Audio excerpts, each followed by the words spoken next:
Oriflame je jednotkou v priamom predaji kozmetiky na Slovensku. Stať sa najlepším na trhu nie je jednoduché. Potrebujete k tomu nielen skvelé produkty, ale najmä kozmetické poradkyne. Tisíce kozmetických poradkyň. Úloha pre tú Create? Vytvoriť kampaň, ktorou Oriflame získa minimálne 3000 nových poradkyň, zvyšovať povedomie o značke a prepojiť Oriflame s pozitívnou emóciou. Podmienky? Dĺžka kampane 1 mesiac a budžet neumožňujúci pracovať efektívne so štandardnými formátmi. Ženy vedia, že z Oriflame sa môžu zabávať, zarábať a vyzerať úžasne. Musíme však nájsť spôsob, ako im ukázať, že každá z nich má na to stať sa Oriflame poradkyňou.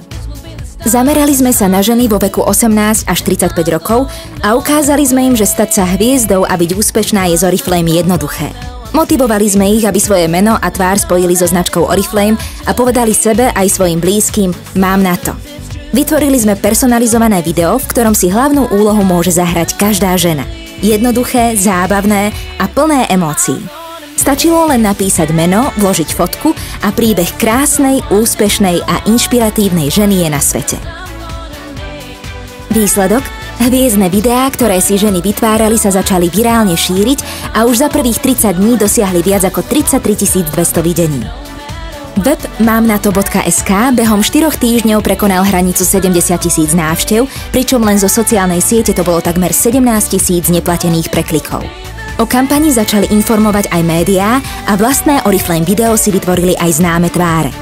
Video, ktoré šírilo hlavný message kampane, si počas 30 dní vytvorilo viac ako 6200 žien, ale čo je najdôležitejšie, viac ako 3700 z nich, čo je takmer 60%, prejavilo záujem stať sa Oriflame poradkyňou. Ambiciózny cieľ sme tak už za prvých 30 dní splnili na 123%.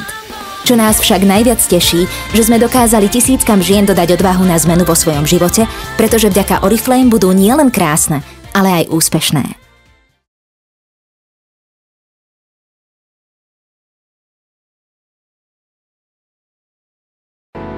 Sedávali sme v jednej lavici 4 roky. Vtedy bola jej najobľúbenejšou vetou veta: naše rozhodnutie z nás robia princezné. Keď som si o nej prečítala v novinách, môžem vám povedať, bola som nadšená. Ja som si článoček hneď vystrihla, tu má. Je to šikovná a cieľavedomá žena. Ona urobila takýto maličký krôčik a dosiahla úspech. Bolo to milé, slušné, usmiaté dievčatko. No v čase, keď sme spolu chodili, som bol ešte mladý a hlúpy. Premýšľali sme o tom, ako sa vydáva v krásnych bielých šatách. A dnes zisťujem, že stále ju milujem.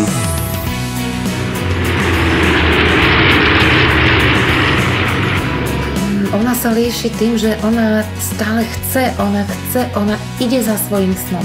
Keď mi povedala, že sa púšťa vlastnou cestou, úprimne povedané, bolo mi to ľúto. Patrí jej čestné miesto na tej nástenke.